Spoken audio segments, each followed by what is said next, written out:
Hello guys, कैसे हैं आप सब। आई होप कि आप सब बिल्कुल ठीक होंगे एंड सेफ होंगे। तो चलिए हम अपनी स्टोरी को स्टार्ट करते हैं। सो गाइस, अब तक हमने देखा था कि अंकल कुरन ने विंग और वांगजी की मैरिज फिक्स कर दी थी। शचानगा और जियांग चंग की मैरिज फिक्स पहले से ही थी।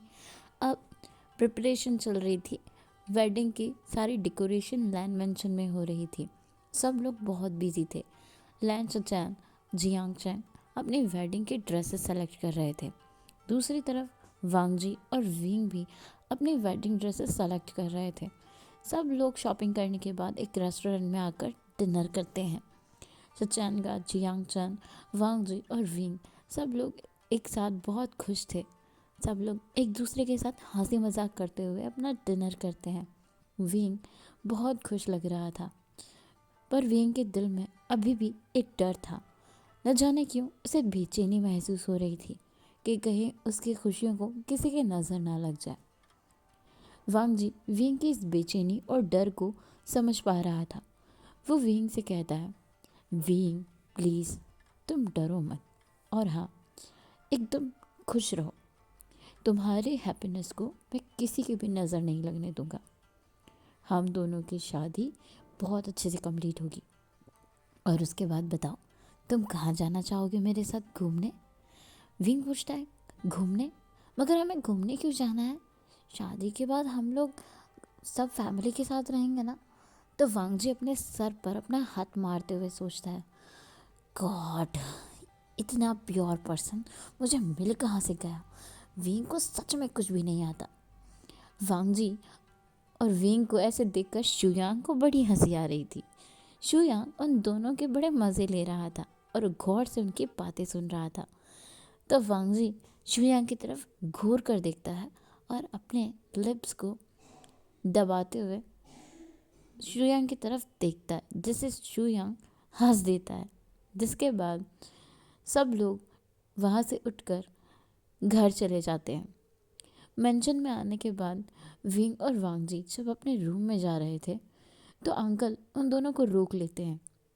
शचानगा वहीं रुक जाते हैं। वो लोग पहले ही जियांगचंग को उसके घर छोड़ कर आए थे। अंकल कहते हैं, वांगजी, विंग, मैं तुम दोनों से कुछ बातें करना चाहता हूँ। तुम दोनों ज़रा मेरे साथ तो आना। तो वांगजी और विंग अंकल के पीछे पीछे चले जाते हैं। अंकल वांगजी को कहते हैं, अब तुम दोनों की शादी में 5-6 दिन ही बचे हैं, तो तुम दोनों आज से एक रूम में नहीं रहोगे। तुम दोनों वेडिंग तक एक दूसरे से अलग रहोगे। विंग, तुम्हारे लिए मैंने अपने पास वाला रूम रेडी करवा दिया है, तो तुम अभी से उस रूम में शिफ्ट हो जाओ।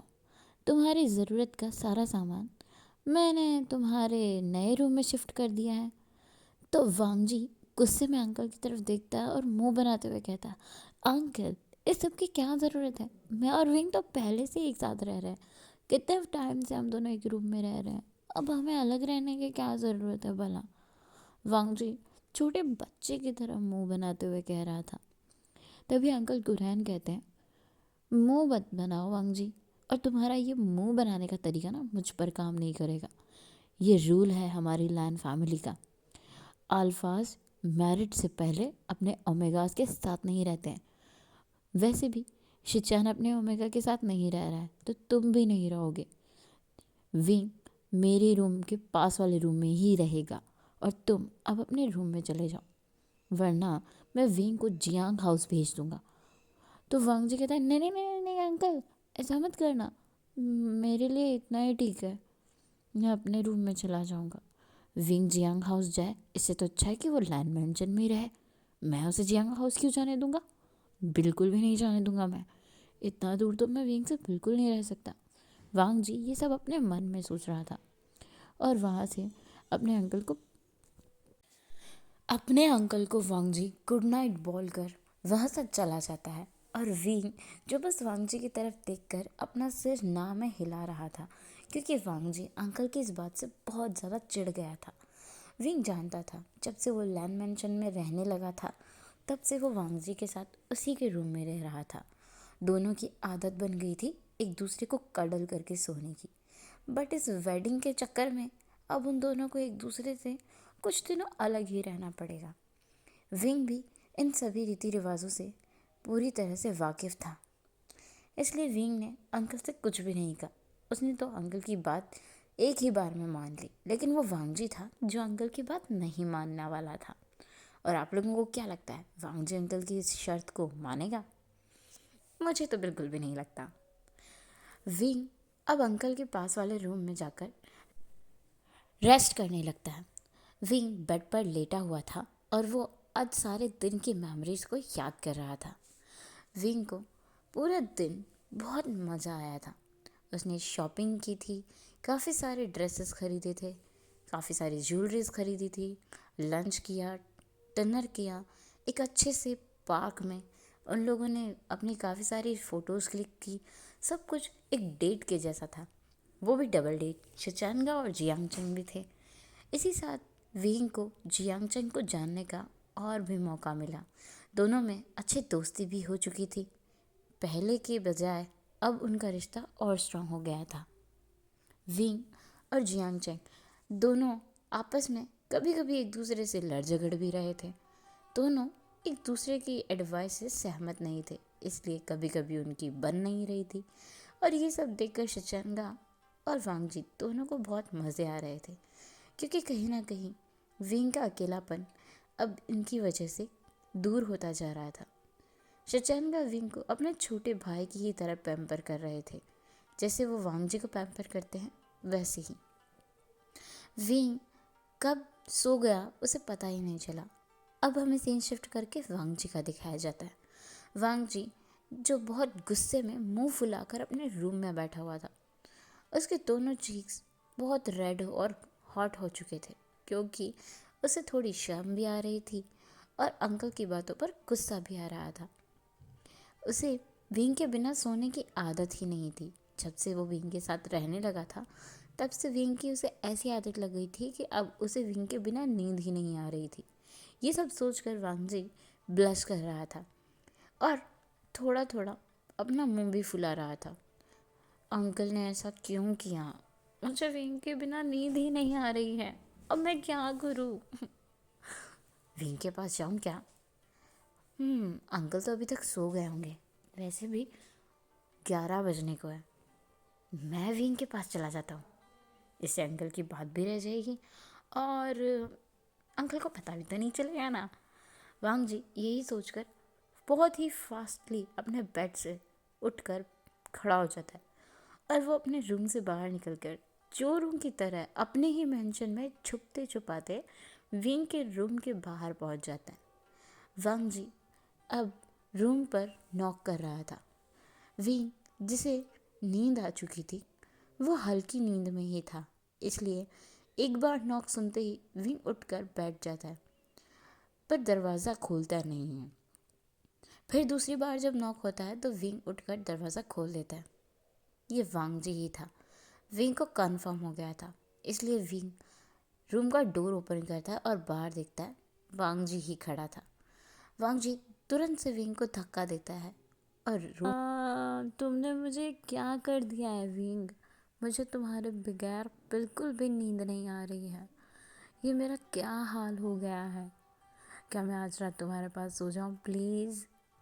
विंग हंसता है और वांगजी के सर पर हल्के हाथ से हिट करते हुए कहता है, आप सच में पागल हैं। अंकल को पता चल गया तो वो हमारे बारे में क्या सोचेंगे? आप जाइए अपने रूम में और वहाँ जाकर सोइए। वांगजी विंग को टाइटली हग कर लेता है और कहता है, नहीं, मैं नहीं जाऊँगा, मैं यहीं सोऊंगा। वांगजी बेबी वॉइस में ये सब कह रहा था और विंग उसे मना नहीं कर पाया। विंग कहता है, ठीक है, आप सो जाइए। वांगजी बहुत खुश हो जाता है और विंग को ले जाता है बेड पर और उसे कडल करके वहीं सो जाता है। अब हमें सीन दिखाया जाता है नेक्स्ट मॉर्निंग का। सुबह के 7 बजे हुए थे। अंकल विंग के रूम पर नॉक कर रहे थे और उसे आवाज़ें दे रहे थे, विंग बेटा तुम उठे कि नहीं उठे? तुम अंदर हो कि नहीं हो? विंग जो उठ नहीं रहा था, वो बार बार नॉक करने की वजह से उठ गया था और विंग के साथ वांग जी भी उठ गया था। दोनों डरे हुए थे और एक दूसरे की तरफ बड़ी बड़ी आंखें करके देख रहे थे। विंग कहता है, ओ नो अंकल, अब क्या होगा? अगर मैंने रूम का दरवाज़ा खोला तो अंकल आपको देख लेंगे, आपके साथ साथ मैं भी जाऊंगा, मैं भी फंस गया। वांग जी कहता है, नहीं विंग, हम नहीं फंसेंगे, तुम रिलैक्स रहो। मैं ना विंडो से नीचे उतर जाता हूँ। अंकल दरवाजे पर बार बार नॉक कर रहे थे। विंग कहता है, जल्दी छुपो, कुछ तो करो इंसान। वांग जी विंग के रूम की विंडो ओपन करता है और विंडो से नीचे उतरने लगता है। वांग जी विंडो से नीचे उतरते हुए अपने रूम की तरफ जाने लगता है। तभी विंग वांग जी को सेफली नीचे उतरने के लिए कहता है और फिर जाकर रूम का डोर ओपन करता है। विंग ने अपने रूम का विंडो बंद कर दिया था। जब अंकल कुरैन अंदर आए तो वो कहते हैं, विंग तुमने इतना टाइम क्यों लगाया दरवाज़ा खोलने में? क्या वांग जी अंदर था? तो विंग कहता है, नहीं तो मैं बस सो रहा था अंकल, वो मैं रात को देर से सोया, मुझे नींद ही नहीं आई, इस रूम में अजीब लग रहा था तो मुझे उठने में देर हो गई। विंग का बहाना बहुत अच्छा था। अंकल पूरे रूम को अच्छे से देख रहे थे। उसके बाद जब वो सेटिस्फाइड हो जाते हैं तो विंग से कहते हैं, चलो ब्रेकफास्ट करने आ जाओ नीचे। विंग कहता है, हाँ मैं शावर लेकर आता हूँ। तो अंकल वहाँ से चले जाते हैं और विंग एक डीप ब्रीथ लेता है। फिर वो वापस से विंडो ओपन करता है तो देखता है वांग जी वहाँ से जा चुका था। विंग शावर लेने चला जाता है। अब ऐसे ही टाइम बीत रहा था और वेडिंग का दिन आ चुका था। दोनों की अपने अपने रूम में सब लोग रेडी हो रहे थे। वांग जी अपने रूम में, शचैनगा अपने रूम में, विंग और जियांग चैंग दोनों भी अलग अलग रूम्स में रेडी हो रहे थे। विंग की तरफ से जियांग फैमिली तो थी ही, नेमिंगजे, निहायसांग, वैनिंग और वैनिंग की सिस्टर वैनचिंग, ये लोग विंग की फैमिली की तरफ से थे और जियांग चैंग के पास तो अपनी फैमिली ही थी। विंग को रेडी होने में निहायसांग और वैनिंग हेल्प कर रहे थे। दूसरी तरफ जियांग चैंग को रेडी होने में यान ली और मैडम यू हेल्प कर रही थी। वांग जी को रेडी होने में शाओ शिंगचैन और शुयांग हेल्प कर रहे थे। वहीं दूसरी तरफ शचानगा को रेडी होने में नायमिंगजे हेल्प कर रहे थे। अब सब लोग रेडी हो चुके थे। हमें वेडिंग हॉल का सीन दिखाया जाता है जिसे बहुत ही खूबसूरती से वाइट और पियोनिक फ्लावर से डेकोरेट किया गया था। वाइट रोजेस और पियोनिक फ्लावर का कॉम्बिनेशन बहुत प्रिटी लग रहा था। पिंक कलर के कर्टन्स लगे हुए थे और डिनर भी बहुत ही ज़्यादा अच्छा था। सारी अरेंजमेंट्स परफेक्ट थी।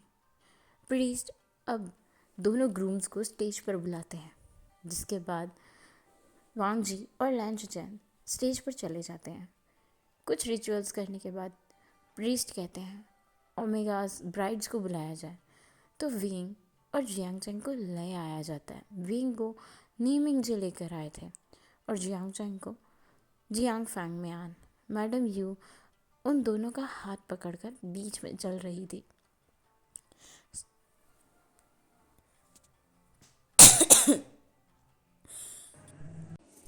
हे गाइस, आज के लिए बस इतना ही। हम मिलेंगे नेक्स्ट पार्ट में। तब तक के लिए आपको वीडियो कैसा लगा प्लीज़ कमेंट करके ज़रूर बताना। Thank you for watching. Bye bye.